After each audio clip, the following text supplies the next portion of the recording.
All right, today we are jumping into one of the most mind-bending, foundational, and, let's be honest, shocking ideas in all of human thought, the Incarnation. Seriously, it's a concept that pushes our understanding of reality right to the edge. So let's try to unpack it together.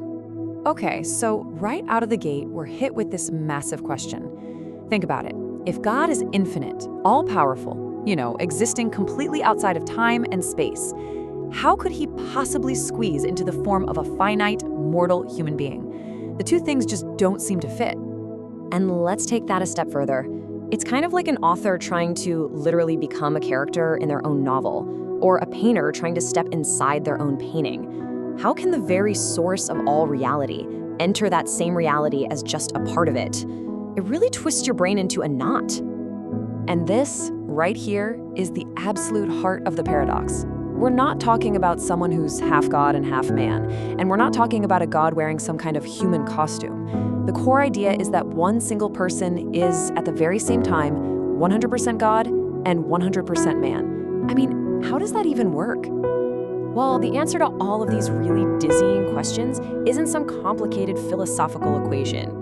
It's just presented as a statement of fact, an event that happened in history. It's the bedrock of the entire Christian faith.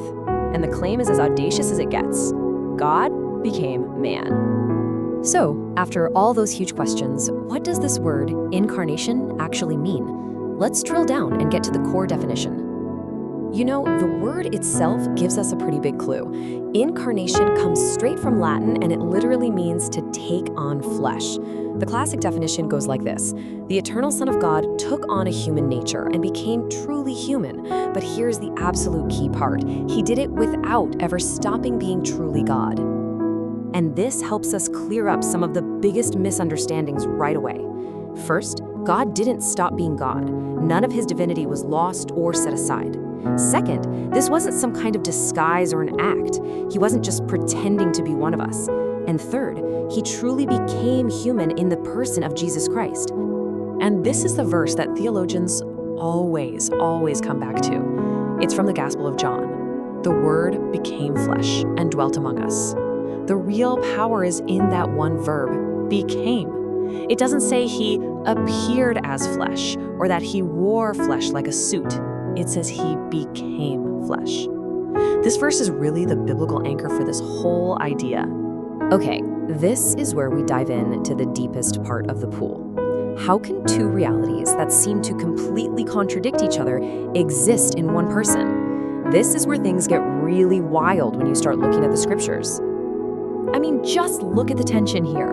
On one side, you've got these incredibly bold statements about his divinity, like the Word was God.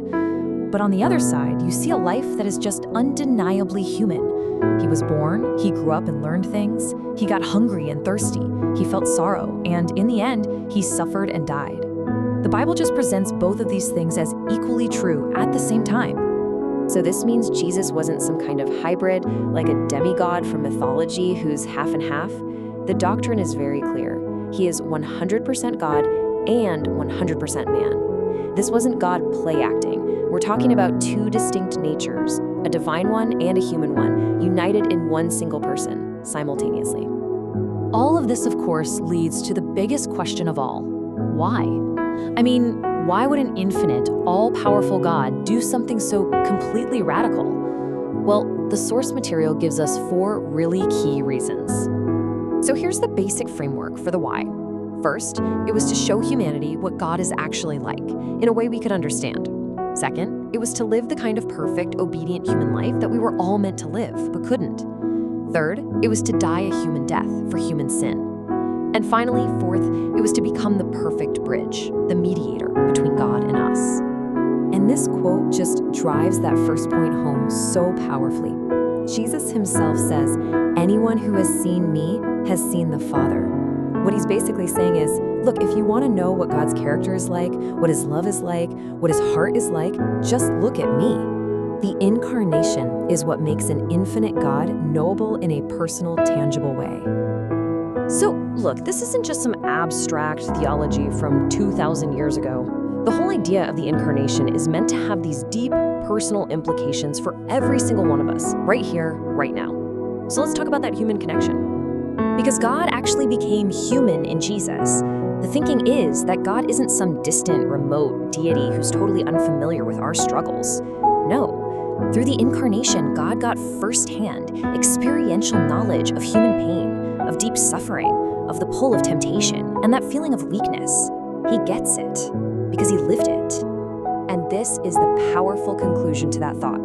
The book of Hebrews says that because Jesus lived a fully human life, he can truly sympathize with us in our weaknesses. It's not some theoretical pity from far away, it's a deep, shared understanding. So in the end, the incarnation, which really is Christianity's most shocking idea, ultimately means that God is not far off. He has stepped into our world, into our mess, into our very skin. He is Emmanuel, a name that means, quite simply, God with us. So the final thought is, what changes when we see God not as some distant force, but as one who has actually walked among us?